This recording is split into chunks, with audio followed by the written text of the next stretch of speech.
Comic-Con's free for everyone.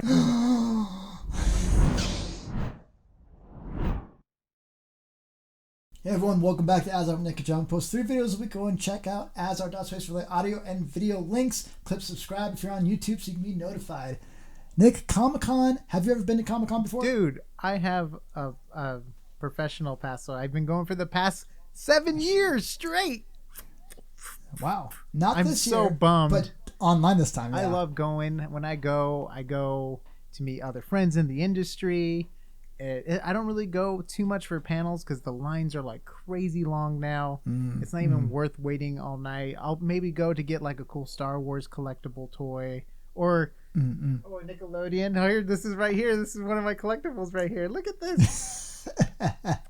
So I have a lot of collectible stuff when it comes to toys and stuff and Legos. So I like to go for the collectibles, but really hang out, get dinner, drinks and stuff with some old industry friends, catch up, have a lot of laughs and fun. Connect with my friends that understand Marvel, DC, all that good stuff. And everyone there is just dressed up, happy, excited, even though they've been standing in line for hours and hours, but they're still so stoked to talk about any show they love. Or if they're dressed up as Pickle Rick, all the way to Aang from Last Airbender, who knows what they are or what they're dressing up as. It's so much fun. I love Comic-Con. Which is funny because I've only been once, and it was many years ago. It was before it was just a fan ran thing. I think it was before Disney stepped in, and you had movies and games. There was a little bit of games, but I remember I met up with my friend, and she was a game creator, like an indie game creator, and I met her there, and we kind of walked around a little bit, and it was tiny. And then just a couple of years later, it became this huge thing. So it's definitely evolved, like Nick said, into something where there's just crazy Twilight. lines, but. Twilight ruined it. No, it really did. Like Hall H, really? all that stuff is like because all the Twilight fans started waiting overnight to get into the Twilight panel, and after that, everyone just started waiting and waiting. It's like, no, it's not supposed to be this way. Wow, I had no idea. Yeah, the Twilight fans kind of. We love you because you're into whatever you're into. Great, and nothing against you, but the comic. Stay away. Yeah. No sparkles allowed. It's already the damage is already done, and now the news people get to go outside every night and like, look at these crazy kids waiting out here for days. You know, I've done it before. I've got into Hall H once. I waited overnight. I'm never doing it again, but I waited. Yeah. So what's so cool about Comic-Con this year? It's online. It's digital. So it's free for everyone. Everything's gonna be on their YouTube channel. But if you go to the Comic-Con website, you'll see a schedule with so many cool talks. They have creators, they have actors, they have directors, they have producers, they have everything you need. And that really is kind of the unfortunate thing of when they do have it in person is a lot of the general public doesn't get to see those things. I think they post it later, students, yeah, one year some of my students talked to, it was the Star Wars celebration or whatever was in Anaheim, and my students like, let's go to that, after class or whatever. And we went, we got to hear Dennis Muren, who's a famous visual effects person at ILM, talk about his favorite, like one of his favorite special effects movies was Empire Strikes Back, and he just broke it down, not even special effects, but talking about camera angles and scale and depth. And you can watch that online, but that's kind of one of the cool things. You get to see those. But honestly, like things like E3 and Comic-Con and all these other expos, you get to see the content even clearer online now. So it makes sense that they would do it online. It's just fun being there, with the group, with everyone. So let's talk about some cool stuff. John, there was one I saw Thursday, July 23rd at 1 p.m. The Future of Entertainment.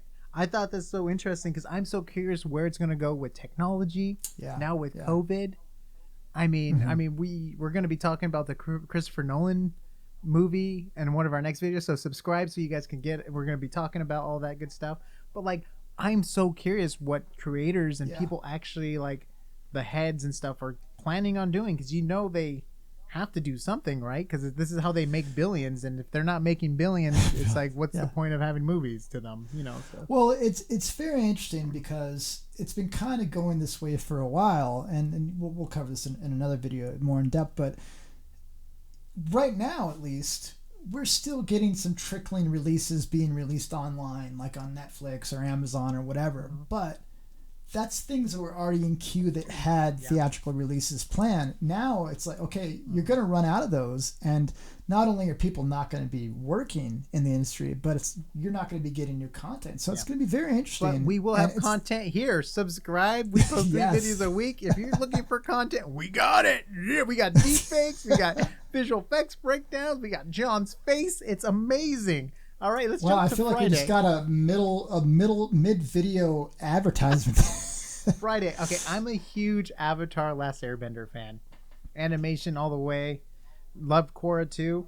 And they're having water, earth, fire, air, continuing Avatar's legacy, which is so cool because it's the comic books, which is cool because Dark Horse does a good job with the comic books and stuff. I didn't know it's Dark Horse. But I'm super stoked to see what's going to happen with the Netflix series too. So I'm a big Avatar fan. Anything Avatar I try to get to. I love the creators Mark and Brian. They do such a good job. And I like how he's on a first name basis with them, by the way. Mark and Brian. We go way back. They're fantastic writers. John, everyone, if John has not seen Avatar, I've been trying to get him to watch it. Please harass him in the comments down below to watch Avatar The Last Airbender. Thursday. There's another panel on Thursday at 11 a.m. Cartoon Network Studios, The Art of Storyboarding. That's fantastic for artists because really cool. Storyboarding is such a huge part of modern animation, right? It's almost like story animatic boards because so much of it is drawn to the positions they're going to stand in and get set overseas. So they're practically doing all the key frames in the storyboards nowadays. It's huge. And that's probably the most critical department. I mean, really, if you think about it, if you want to have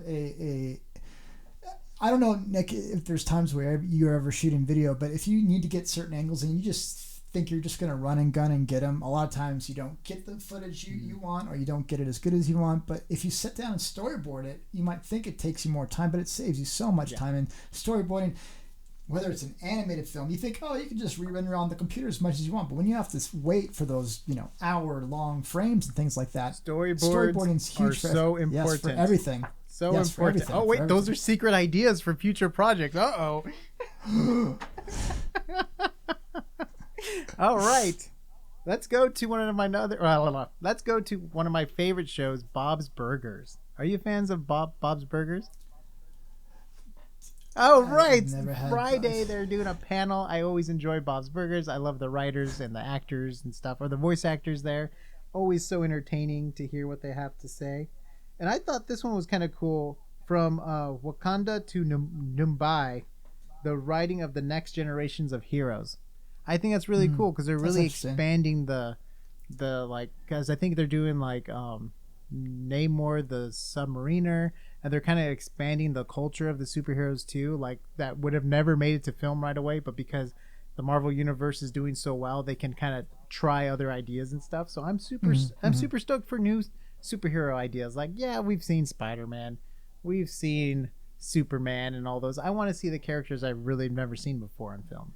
It is going to be interesting to hear about that. I'm sure Disney will be a part of that, obviously, as Wakanda and things like that. But I feel like at the beginning of the Marvel Stage 1, Iron Man, you're getting more traditional superhero films, at least as far as the heroes journey and things like that. But they're getting different. I mean, the humor has become way more... Like Guardians of the Galaxy, I think, is an example of a movie that I wouldn't have expected for a superhero. It was a great one, but it was way different. I thought, our friend Brian was telling me about Guardians of the Galaxy, and he's like, yeah, there's this raccoon in this tree. I'm like, that sounds stupid. That sounds lame. That's going to do horrible. And then it ended up being this huge whatever hit. John says, bet the opposite. Trust me, he didn't think cell phones were going to be a thing. He thought cars were never going to make it. I'm just kidding. This is well documented, yes. All right. On Saturday, July 25th at 3 p.m., Bill and Ted Face the Music. Keanu Reeves is going to be there with Alice Winter and all their writers and stuff like that. Bill and Ted, so much fun. I'm excited to see what they bring back to the table being older. Is it going to be good? I don't know, but I'm a big fan of Bill and Ted. And I hate to drop this, but we have a Bill and Ted deepfake coming out pretty soon. So subscribe if you want to see some cool Bill and Ted deepfakes. Yeah. Should be pretty fun. Yeah. And it's a fun time for them to do that. They've been trying to get to doing that for so many years, but Keanu Reeves has just had such a huge resurgence in the last number of years, beginning with... He's the nicest person in the world. That's why. Yeah. Karma. If there's any celebrities I could sit down with, he would be one of the celebrities I would love to sit down with. He seems like a cool guy. Yeah, so that'll be fun. It's funny because I didn't see the first Bill and Ted until maybe a few years ago, but I saw Bogus Journey with my dad. I saw Bogus Journey in the theater with my dad and my buddy Brian again, our friend Brian. He goes, "Wait, so you've seen Bogus Journey, but you haven't seen Excellent Adventure?" I said, "No." He goes, funny. "Did that make any sense to you?" I'm like, "Not really." He goes, "Yeah, because you missed a lot." There was George Carlin. Yes. On Sunday, July 26th, the first Teenage Mutant Ninja Turtle film 30-year anniversary. Come on, how cool is that? I just stopped because of the 30 years. Believe. What is this? Oh my gosh, Ninja Turtle ice cream. I freaking love I Ninja can't Turtle. believe it's been 30 years, man. I grew up watching that live action stuff. Go Ninja, go Ninja, go. Wait, that's the second one. But I'm just saying there's so many good moments. That's when Raphael goes out in the town with the trench coat. Oh, Casey's in it, dude, with the hockey stick and the face mask and everything. Oh my gosh. Oh, man. Oh, that's so awesome. I would just love to hear what they have to say about it, because I'm a big fan of the Muppets and stuff and Jim Henson, and I know so much puppetry went into like the face moving and like the whole prosthetics of the way the suits move with the actors and the voice that's thing. crazy. So much went into it behind the scenes that you really don't know. Like it's incredible what they did for that movie. And I really appreciate they've been doing in more recent years these retrospectives of going back and really interviewing everybody and talking about the process. And you've always, since DVDs, you've kind of gotten more of those behind the scenes things. But 30 years ago when we got that's just crazy to think about. So it'll be fun to hear that panel. That'll be really cool. Yes, and then I just want to end it on one of my all-time favorite animations, Invader Zim. Gah! There's a all right. John looked at me. That means it's time to turn off the lights and go home. But I highly recommend you guys checking out all this free content. Be on there, support ComicCon. I know ComicCon's not going to be open right now, but it's cool because it's just a way to bring geeks together. Gets us away from the chat boards. Get us away from and we can actually all hang out in a space and have fun and. I remember, I think I was there when Pokemon Go came out. I was there with my buddy Chris, and it was just so much fun because everyone had Pokemon Go, so we'll just be walking over. Everyone would be like, "There's a Charizard!" What? Everyone's like going catching Charizard. It's just so much fun to be around, just that energy, and it's just so fun and pure. I mean, it's the best. Comic-Con's so much fun. I'm so bummed I won't be able to physically be there, but it's cool they're at least doing something digitally for us. Yeah, and it's fun because you have things that are going to be just entertainment. You have things that are going to be educational. You have things that are going to be retrospective. So there really is whatever interests you have, whether it's passive or very engaged, there's going to be something that you're probably going to find entertaining. And how cool, you get this basically for free at home. You have internet, you get this for free at home. So it's really, really cool stuff. So you get to wear whatever you want. Checking it out. You can sit in comfortable seats. You don't have to wait in lines. So it's going to be really cool. We're going to be checking out. We'll probably do another episode next week or something, just talking about the stuff that we liked. But hopefully you guys will be checking it out. And let us know what you're looking forward to as well. Nick kind of gave his things that he found they were going to be entertaining, but Comic-Con covers the entire spectrum of stuff now. Yeah, The Boys really cool season 2. I forgot about that. That's going to be so awesome. That's coming out soon too, guys. Stay tuned. We'll be doing some reviews on that, and we got some cool, maybe some deepfakes ideas for that too. Subscribe. You can see all of our fun content. All right, guys. So thank you very much for watching. Check out the Comic-Con online. Let us know what you're looking forward to, and of course, after the fact, what you enjoyed as well. And we'll see you on the next AsArt.